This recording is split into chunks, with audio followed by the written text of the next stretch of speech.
Hey, it's Paul from howtoplaybassdotcom. In today's lesson, we're going to learn how to play the bass line to Night Fever by the Bee Gees.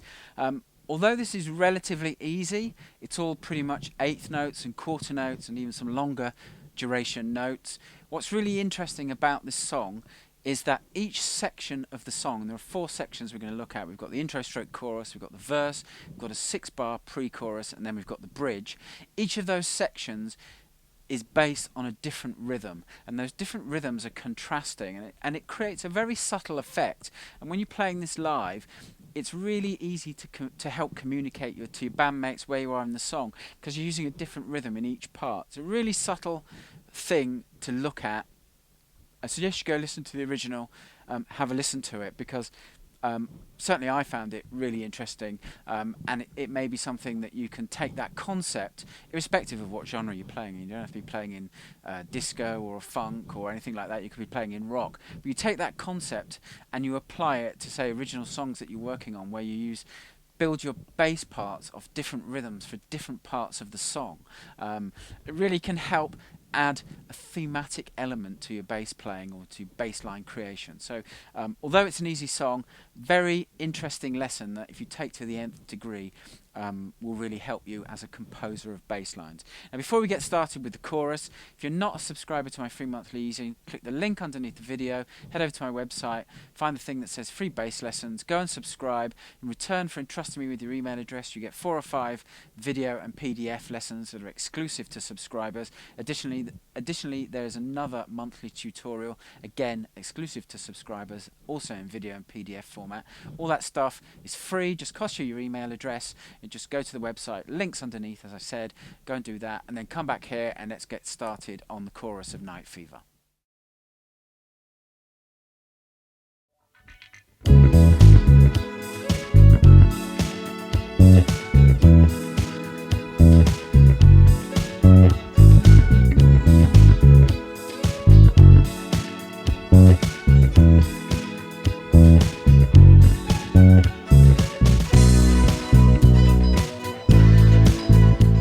First section we're going to look at is the intro, also doubles as the chorus. This is an 8-bar section. It's made up of 2 4-bar patterns that are almost identical. I'll play the first 4-bar pattern with the metronome. 3, 4. Then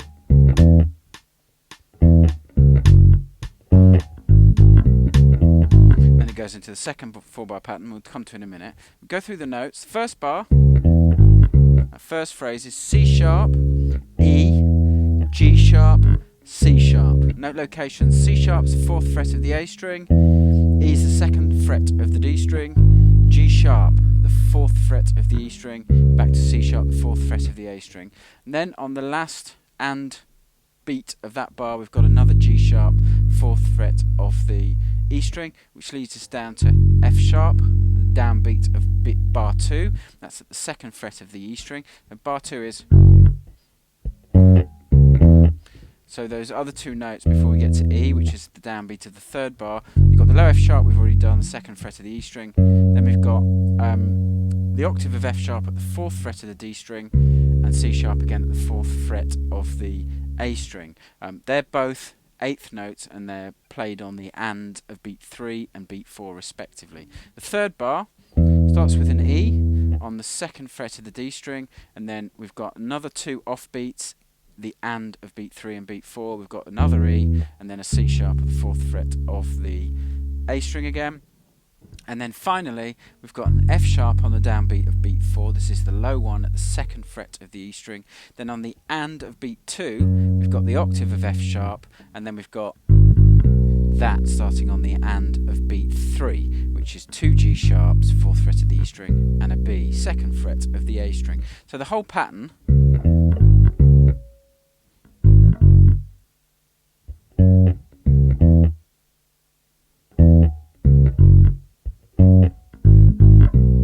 and cross-reference that with the play-along I did with the backing track slowed down. That takes us to the next 4 bars, which are almost identical. The first 3 bars, or bars 5, 6 and 7 if you want to think about it in this pattern, are identical, and then we've got a minor variation on the last bar. So I'll play these last 4 bars. 3, 4.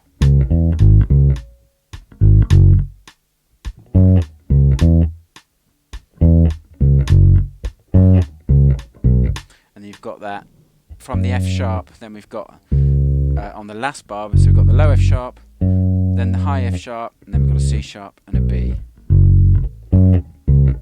Fourth and second frets of the A string for that C sharp and the B, of course. That leads us to the next section, which is the basic verse, which has a much more straightforward rhythm, the kind of thing, contrast in rhythms I was talking about in the intro. So let's go and look at the verse.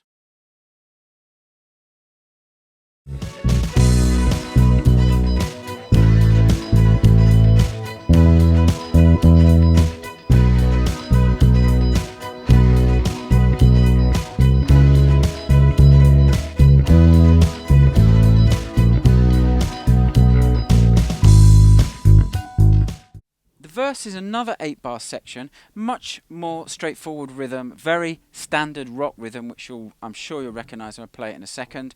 I'll play through the metronome, then we'll talk through the notes. 2, 3, 4.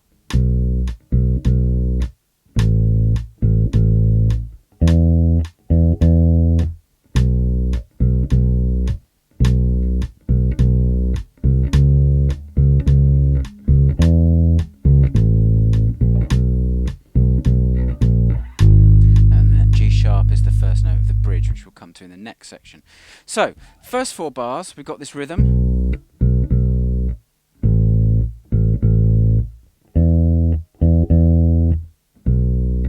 The rhythm is made up of a quarter note on the downbeat, then a 8th note rest, followed by another 8th note, and then another quarter note. So you're getting clear periods of space on the first 8th note of beat 2, and then the whole of beat 4. The note sequence for these first 4 bars, we don't vary from the root note. The first 4 bars is B, second fret of the A string, A, open A string, E, second fret of the D string, back to B at the second fret of the A string. So do make sure you're getting those spaces in.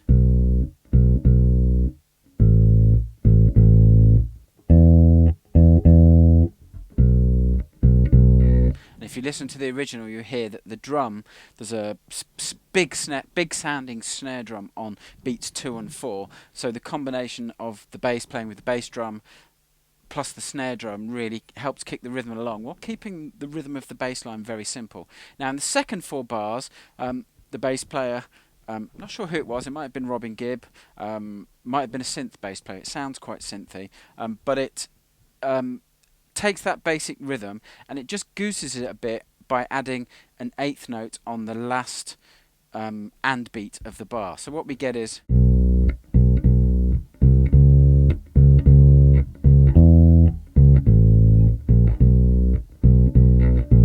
there's a change there on that last bar to transition to the next section. So let's go through it note by note. First bar is B again, and then at this new note on the and of beat 4 is a C natural. It's taking us to C sharp, then we're going to play a bar of C sharp with that rhythm, then we're going up to E, and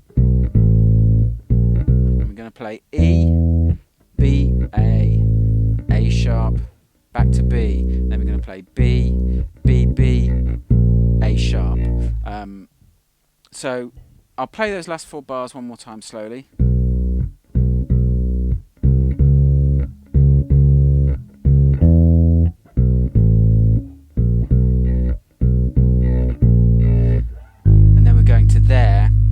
Section, which is kind of like a 6-bar pre-chorus. Let's go and look at that 6-bar pre-chorus.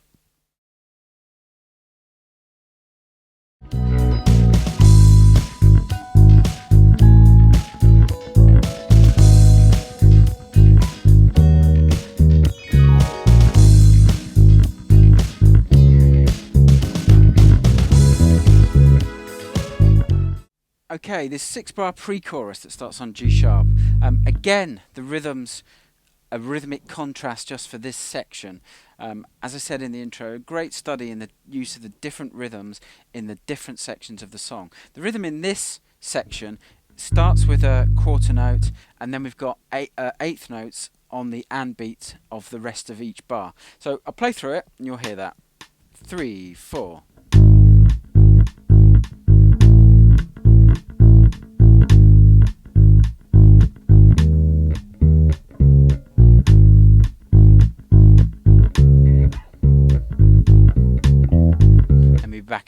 pattern for the verse. So let's look at what we've got. The first bar is just G sharp, G sharps is a G sharp minor chord, playing that rhythm. Then we go to a bar, that's the 4th fret of the E string, by the way. Then we go to a bar of A, same rhythm, 5th fret of the E string, back to G sharp. Then we're going to go up to D sharp. We've got some variation, not just playing on the root note, so we're going to play D sharp, C sharp, A sharp. So you've got D sharp at the 6th fret of the A string, play that twice, then C sharp at the 4th fret of the A string, and then A sharp at the 6th fret of the E string. Then we're back to another bar of G sharp, and then the final bar to C sharp. We've got that little change there where we've got that little 3-note pattern that brings us back into the main kind of riff for the chorus. So you're just playing C sharp, and then you're playing 2 G sharps at the 4th fret of the E string, followed by a B, the 2nd fret of the A string, and you're back into that pattern we looked at the top of the lesson. So I just play that section slowly.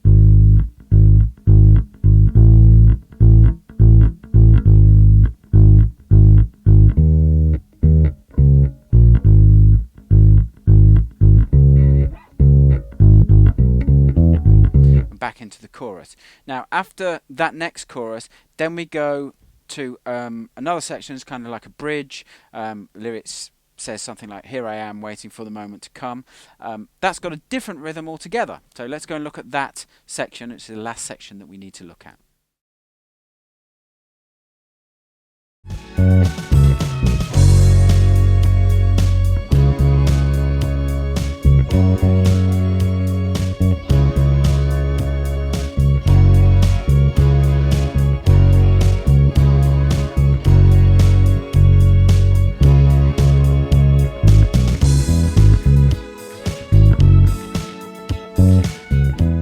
Okay, this last section, this bridge, 8-bar section, play it with the metro, and then we'll talk through the notes.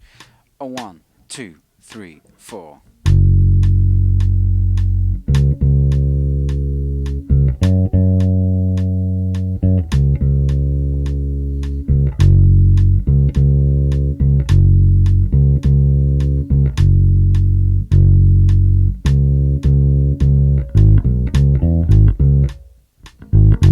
Etc. We're back into the chorus. So, first 4 bars, we go from F sharp minor to C sharp minor.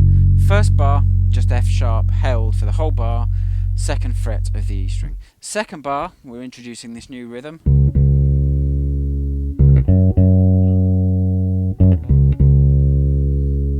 And that's what we're going to play for the next 3 bars. So, on the second bar, we're playing at C sharp at the 4th fret of the A string, and then we're going up to F sharp, the octave, 4th fret of the G string, sorry, the D string, back to C sharp. Okay, then we go to the 5th bar, and we're going to play this. That's the 5th and the 6th bar. We're playing F sharp, 2nd fret of the E string, C sharp again, 4th fret of the A string, back to F sharp.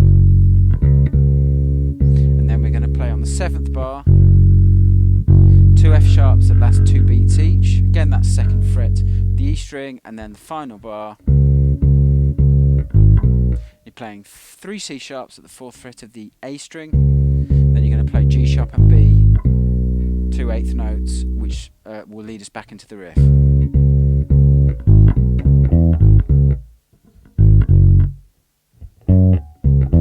Etc. And we're back into the chorus that we looked at in the first part of the song.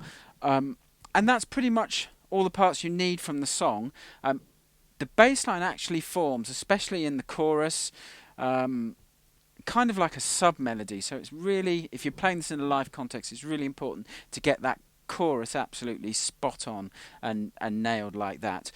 If you go to the website and find the page where this will be embedded, you'll find a format map too to show you how to put these 4 parts together so you can play through the entire song. So I hope you enjoyed the lesson. I'll catch you in the next lesson.